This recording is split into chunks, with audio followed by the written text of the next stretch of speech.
Nous voici aujourd'hui avec Marina Dos Santos, vous la connaissez déjà, mais depuis que l'on t'a connu ici sur Radio des Ballons, d'abord aujourd'hui tu es la candidate tête de liste de la liste Vosges pour le mouvement de Florian Philippot, qui se présente lui donc bien sûr dans cette région Grand Est.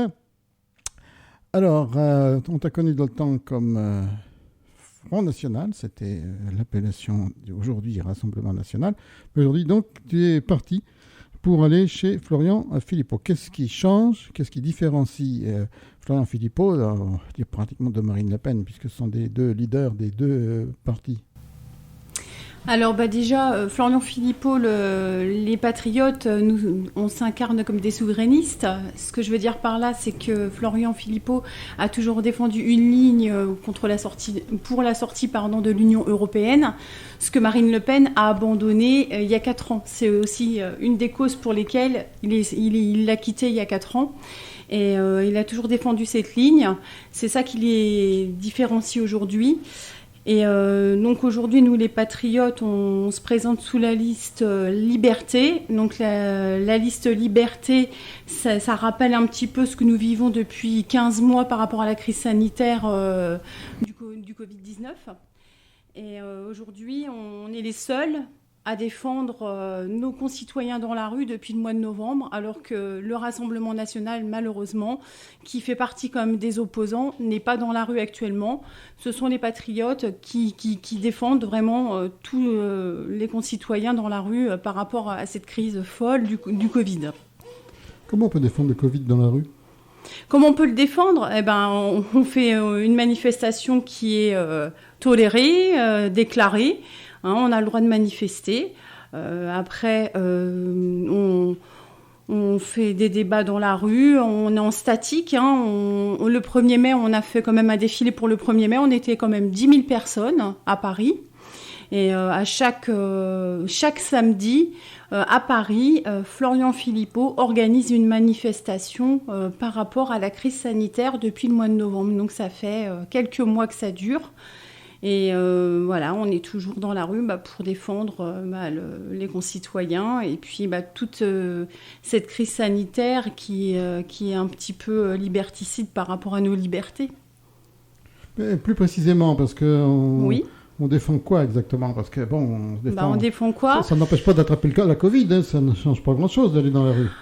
Dans la rue, de toute façon, il y a moins de risques quand même que dans une pièce. On est dans la rue. Nous, on défend la fin du masque obligatoire, le refus absolu du passeport sanitaire, et puis toutes ces restrictions sanitaires, c'est-à-dire les fermetures, les confinements, les couvre-feux, tout ce qui nous empêche de vivre normalement. Voilà. Pas grave s'il y a plus de Covid et plus de morts, c'est pas après tout. Pas du tout. Ça fera vivre un petit peu mieux les hôpitaux, de toute façon. Pas du tout, parce qu'à l'heure d'aujourd'hui, il faut savoir que de toute façon, avec la crise du Covid, ça n'a pas empêché que les lits ont été quand même fermés dans les hôpitaux. On ne laisse pas les médecins prescrire librement, puisqu'aujourd'hui, même si on est vacciné, le vaccin ne fera pas tout, il faut un traitement. Et pour ça, on se rend bien compte qu'aujourd'hui, il y a quand même une carence à ce niveau-là, et le traitement n'est pas en vigueur. Pour l'instant, on veut vacciner en masse. Le vaccin, c'est bien, mais je pense qu'il faut aussi préconiser un traitement pour mieux traiter ce virus. Et puis, voilà, je veux dire, il n'y a pas que effectivement, la vaccination. Mais là, on est dans une élection régionale. Quel est le rapport entre la Covid et la région ? Alors, effectivement, là, aujourd'hui, ce que je peux dire, c'est effectivement le conseil régional, c'est une collectivité locale, c'est une élection locale. Mais aujourd'hui, par rapport au Covid, le Covid, il a touché toutes les collectivités, que ce soit le département, la région. Et le national, je dirais, a quand même pris sa place aussi au sein des collectivités. Il y a certaines compétences qui ont été acceptées, notamment pour que les régions puissent œuvrer plus facilement. Ils ont eu des accords avec l'État.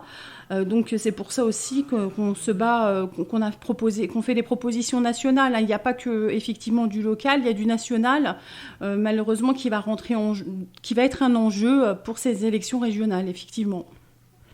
Alors, quelles sont les grandes revendications régionales, justement ? Alors, les revendications régionales pour nous les patriotes, déjà on veut quand même porter la voix pour le Frexit dans notre assemblée régionale, pour défendre la sécurité, l'emploi, l'agriculture, une réduction forte de notre immigration, quitter l'Union européenne, Schengen et puis la CEDEH et l'euro. C'est quoi la CEDEH ? La commission d'établissement des droits Commission européenne des droits de l'homme. D'accord. Donc plus de droits de l'homme. Eh bien, il y a des manquements. Donc aujourd'hui, ça correspond pas. Je veux dire, ce que défend l'Union européenne par rapport à cette commission, elle n'est pas revendicative par rapport aux droits de l'homme, quoi. Je veux dire, aujourd'hui, on est complètement enfermé dans cette Union européenne qui nous empêche de vivre normalement. Mais l'Union européenne, c'est nous qui la fabriquons. L'Union européenne, en tant que telle, elle n'existe pas. Ce sont les États qui font l'Union européenne et qui décident de faire appliquer des lois européennes. Mais l'Union européenne elle-même ne prend pas de décision. Elle prend certaines décisions qui jouent quand même sur notre quotidien. Nous, je vois à la région Grand Est, on vote quand même des dossiers pour l'Union européenne. Mais ce sont des dossiers qui ont été faits par les États, pas par l'Union européenne en elle-même. Mais on est quand même commandé par une certaine oligarchie. C'est pas la France qui décide, qui prend des décisions. Non, c'est quand même l'Europe. Évidemment, c'est l'ensemble des États européens. Bien sûr, mais justement, on n'est pas indépendant, on n'est pas souverain de nos décisions. Et aujourd'hui, nous, tout ce qu'on veut, les patriotes, c'est être souverain de nos décisions, d'être libre, indépendant. Mais lorsqu'on sort une règle européenne, puisque ce ne sont pas des lois, eh bien, à ce moment-là, il faut que les États les ratifient pour qu'elles soient appliquées dans chaque État. Sinon, ça ne marche pas. Mais c'est pour ça que nous, on est pour le Frexit, pour qu'on soit indépendant, qu'on puisse être libre et être souverain de nos décisions. Qu'on ne dépende pas d'une oligarchie qui décide tout pour nous, en fait. Après, concernant les autres revendications au niveau de la région, on veut quand même aussi défendre le service public dans notre région, arrêter la casse, et puis toujours sortir de cette Union européenne et ses directives. Voilà, c'est ce que j'ai évoqué tout à l'heure, retrouver notre souveraineté, notre liberté. Et au niveau vraiment local, on veut remettre en place quand même le pouvoir d'achat des ménages en obligeant la région à acheter français et local. Ce qui est impératif pour qu'on puisse faire redémarrer le tissu économique de la région. Ensuite, continuer à aider les indépendants, les artisans, les créateurs, les commerçants, restaurateurs dans le monde de l'événementiel et de la culture, en refusant cette dictature sanitaire qui les empêche de pouvoir vivre de leur métier et créer et se développer en étant libre. Ensuite, le soutien des salariés, des retraités et des familles pour une politique juste. Parce qu'aujourd'hui, c'est vrai qu'on sent que tout le monde est touché par la crise sanitaire. Il va y avoir beaucoup de fermetures d'entreprises. On va avoir beaucoup de personnes qui vont avoir besoin d'être aidées sur le plan social. Et ça, c'est très important d'être à leur côté pour les accompagner. Et puis bien sûr, on veut aussi une région qui fait une écologie intelligente, c'est-à-dire défendre le circuit court, soutenir le bio. On préconise la plantation d'arbres, dépollution de la région et le remplacement progressif des pesticides. Et bien entendu, la tolérance zéro face à l'insécurité dans les transports gérés par la région. Parce qu'il y a beaucoup d'incivilités et ces derniers mois ont pu marquer à quel point la montée des agressions est quand même omniprésente. Et c'est très important de mettre en place une tolérance zéro par rapport à l'insécurité. Et bien entendu, on est très, très favorable à la protection animale parce que il y a beaucoup de choses à faire en matière animale et il faut vraiment qu'on soit présent aussi dans ce secteur. On en parle très très peu. Il y a beaucoup d'associations sur le secteur du Grand Est qui ont beaucoup de mal aussi à vivre aujourd'hui. Il faut être là pour les soutenir et les aider. Mais le principal objectif, des patriotes, c'est de revenir à nos 3 régions, Alsace, Lorraine, Champagne-Ardenne, fin du Grand Est, pour profiter également de réduire tous ces coûts importants du nombre d'élus que nous sommes actuellement. Nous sommes 169 élus et il est inconcevable d'être autant d'élus, sachant que cette grande région n'a pas fait d'économie malheureusement depuis qu'elle existe. Et c'est une de nos revendications. Et puis nous battrons pour notre patrimoine local, nos églises qui souvent ont connu des méfaits, ont été brûlées. Et ça, on veut aussi conserver notre patrimoine local sur le territoire. Des églises brûlées, on n'en a pas vraiment vu chez nous. Hein, Non, ici, le plus, c'est surtout dans le secteur vosgien, c'est la mérule. C'est un champignon qui est quand même assez destructeur. Moi, je l'ai vécu au cours de mon début de mandat en 2016, au Haut-du-Taux. L'église est en train de se faire détruire par la mérule au niveau des charpentes, parce que c'est un champignon très dévastateur et ça détruit tout ce qui est charpente. Et à l'époque, j'avais dit au maire, écoutez, je peux rien vous promettre, je vais voir ce que je peux faire pour vous. Et à l'époque, on avait quand même fait un article de presse. Ça n'avait pas fonctionné puisque la région Grand Est n'avait pas voulu nous suivre. Et ça a fait une pression. Et du coup, on a réussi quand même à obtenir 7 000 € de subvention pour aider ce maire du Haut-du-Taux à rénover cette église qui était très importante aux yeux des habitants puisqu'elle avait été construite de leurs mains. Donc c'était un patrimoine local. Et aujourd'hui, il faut savoir qu'elle est reconnue patrimoine de l'UNESCO. Alors, le problème de détricotage de la région, c'est pas le problème de la région, puisque c'est l'État qui décide, pas la région qui décide elle-même qu'il n'y aurait plus de région. Donc il faudra voir à l'épisode suivant, hein, c'est-à-dire dans l'année prochaine. Alors, donc, on a vu effectivement ce détricotage. Quelles sont encore les autres revendications en région ? Alors, effectivement, là, dans le tract que je t'ai remis, Raymond, là, il y a une revendication aussi pour laquelle on est quand même assez sensible, c'est par rapport à notre jeunesse. Donc, la gratuité des transports pour les jeunes de moins de 25 ans. Parce qu'effectivement, cette jeunesse a beaucoup souffert de notre crise sanitaire et on pense que ça serait une bonne mesure pour pouvoir les aider, ces jeunes, parce que aujourd'hui, le souci qu'il y a, c'est qu'on n'a pas de perspective et ce qui compte, c'est aussi l'avenir. Et l'avenir, c'est notre jeunesse, c'est la génération qui arrive. Il faut vraiment être là pour les soutenir dans leur vie parce qu'aujourd'hui, ils sont étudiants, demain, ils seront salariés. Et il faut les accompagner pour qu'ils puissent se dessiner aussi leur avenir. C'est très important. Et c'est pour ça qu'on a préconisé la gratuité du transport. Pourquoi pas le transport gratuit pour tout le monde, hein. On a un pays voisin qui vient de le faire avec beaucoup de succès. C'est vrai que nous, on a favorisé surtout, oui, effectivement, les jeunes, parce que c'est vrai qu'ils ont été beaucoup impactés, beaucoup. Et c'est vrai que nous, on a plus misé sur la jeunesse, exactement, pour mieux les défendre. Eh bien, voilà l'une des revendications, entre autres. Alors, on parle, là, tu nous parles de remplacement progressif des pesticides. Par quoi ? Écoutez, il y a d'autres méthodes. Hein. Il y a le bio, il y a d'autres traitements naturels qui n'ont pas besoin d'utiliser du pesticide. Donc, il y a d'autres méthodes agricoles à l'heure actuelle qui ne nécessitent pas forcément des produits qui polluent ou qui détruisent l'environnement.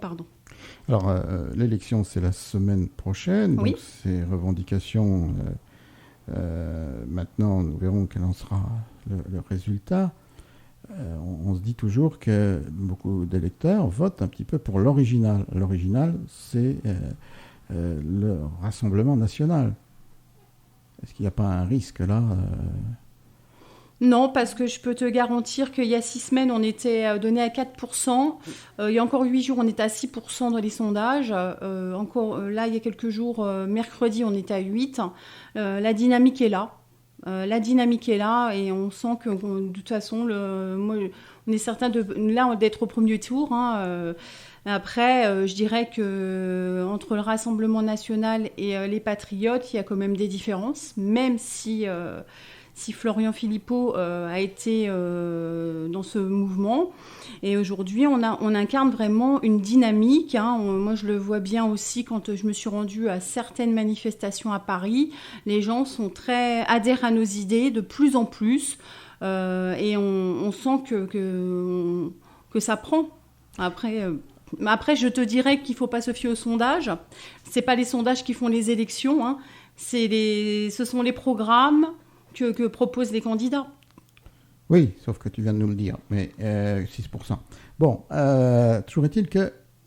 deuxième tour. Alors, est-ce qu'on imagine une stratégie, c'est-à-dire une fusion liste Rassemblement National pour tenter de l'emporter au deuxième tour. Pas du tout. Comme je l'ai évoqué au tout départ de notre entretien, Florian Philippot défend une ligne souverainiste. Marine Le Pen ne le fait plus. Donc il est hors de question de s'allier avec un parti politique qui ne défend plus du tout, notamment la sortie de l'Union européenne, à ce niveau-là. Donc non, il n'y aura pas d'alliance, c'est certain. Donc finalement, d'ailleurs, il n'y a aucun candidat qui veut s'allier avec personne. Mais probablement que tout ça changera le lundi de l'élection. On a l'habitude, en principe, c'est à toutes les élections. Mais voilà, on se retrouvera en tout cas à ce moment-là, c'est-à-dire au premier tour, puisqu'il y aura très probablement un deuxième tour. Alors après, les sondages, effectivement, on a sorti un sondage assez bizarroïde, parce que si on fabrique le sondage d'abord, et on dit en cas de quadrangulaire au deuxième tour, je voudrais bien voir une quadrangulaire au deuxième tour, je ne la sens pas. Donc c'est un peu trop facile de faire un sondage en donnant des perspectives qui ont très très peu de chances d'aboutir. En tous les cas, les listes donc de Florent Philippot, ce sont les listes dans toutes les régions. Est-ce que l'équipe Philippot pense gagner quelques régions ? Alors non, on n'est pas candidat dans toutes les régions. On a misé sur la région Grand Est. Sur les autres départements, ce sont des candidats pour les départementales. D'accord. Voilà, donc nous sommes juste candidats sur le Grand Est. Et en revenant sur les alliances, ce que j'ai oublié d'expliquer au départ, c'est que nous avons quand même fusionné avec VIA, le président de VIA, Jean-Frédéric Poisson, qui s'est allié avec nous pour cette régionale. C'est notre allié pour cette élection. D'accord. Donc il ne représente pas un pourcentage important, si on en a beaucoup entendu parler. Disons qu'il a la même ligne que nous, souverainistes. Nous sommes en accord sur plusieurs idées. Voilà, c'est ça qui a fait que nous avons décidé de nous rassembler. Après, je te dirais que des petits ruisseaux, ça fait des grandes rivières. Il faut commencer par du petit et pour s'agrandir. Là, dans cette élection, on a un petit peu multiplié les listes. Ça risque de provoquer un petit peu des électeurs moins nombreux pour chacun. Ça peut poser problème, d'autant que même les départementales ne passionnent pas non plus les foules, parce que évidemment, il y a peu de combats, peu de listes. Nous le voyons bien ici sur nos secteurs, puisqu'il n'y a que 3 candidats sur notre secteur de Remiremont, que 2 candidats au départemental sur notre secteur de la Vallée. Ça fait peu et ça va évidemment limiter le nombre de votants très probablement, puisqu'on n'imagine pas les gens, par exemple, qui penchent à gauche aller voter à cette élection. Effectivement, par rapport à il y a 6 ans, on redécoupait le département. Donc les départementales ont eu lieu en mars 2015 et les régionales en décembre 2015. Effectivement, ça peut porter confusion parce qu'il va y avoir 2 élections en même temps. Et il faut savoir que c'est pas les élections préférées, je veux dire, des Français et des Français. Et d'autre part, le conseiller départemental et le conseiller régional sont des élus très peu connus finalement, et les électeurs, électrices ne connaissent pas du tout quelles sont les compétences aussi des collectivités. Souvent, ils les confondent entre régions, départements, etc. Et c'est aussi ça qui sème un petit peu, la confusion, parce que les gens ne savent pas trop pourquoi ils votent, effectivement. Ils ne connaissent pas trop le rôle aussi du conseiller départemental, du conseiller régional.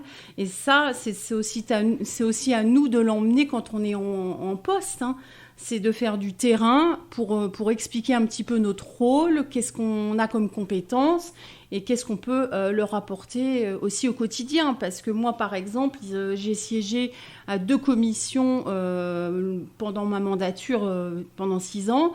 J'ai siégé à la commission formation professionnelle et tout ce qui est lycée et apprentissage. Donc la formation professionnelle, c'est un domaine qui touche tout le monde, qui touche les jeunes, les demandeurs d'emploi, les personnes actives aussi qui ont un emploi, parce que quelqu'un qui a un emploi, il a envie peut-être aussi de se reconvertir. Donc il y a des dispositifs aussi à ce niveau-là pour que les gens puissent se reformer. Donc c'est vrai qu'il y a des domaines quand même présents à la région et on peut expliquer tout ça aux gens. Et moi, au long de mon mandat, effectivement, quand j'ai fait du terrain, je me suis rendu compte, notamment en formation professionnelle, que les gens ne sont pas informés réellement de ce qu'ils peuvent avoir droit en matière de formation professionnelle pour s'insérer dans l'emploi. Et effectivement, il y a une carence à ce niveau-là. Et au niveau de ma collectivité de la région, je me suis aussi rendu compte que malgré les retours de terrain que je faisais par rapport à l'emploi qui est en tension dans certains secteurs, eh ben, il y a des formations qui ne sont pas mises en place et du coup, certains employeurs ne trouvent pas le personnel de qualifié. Et ça, c'est un problème aussi. Bon, c'est pas d'aujourd'hui, malheureusement, mais il y a encore beaucoup de travail dans le fond et la forme à faire suivre. Hein. Il y a beaucoup... l'accompagnement va demander encore un certain travail de fond et ça demande beaucoup d'investissement. Eh bien voilà, nous avons passé pas même un bon moment. Je vais te laisser conclure ce rendez-vous. Mais alors écoute Raymond, moi, la seule chose que je souhaiterais dire aux électrices et électeurs, c'est qu'ils n'oublient pas d'aller voter les 20 et 27 juin pour la liste patriote. Alors si l'Alsace, la Lorraine, la Champagne-Ardenne veut vivre dans la liberté, votez patriote. Merci d'être venu. Nous allons vous rappeler la liste des candidats puisque toutes les listes ne viennent pas à notre antenne et que c'est notre obligation. Merci Marina en tous les cas d'être venue. Je t'en prie.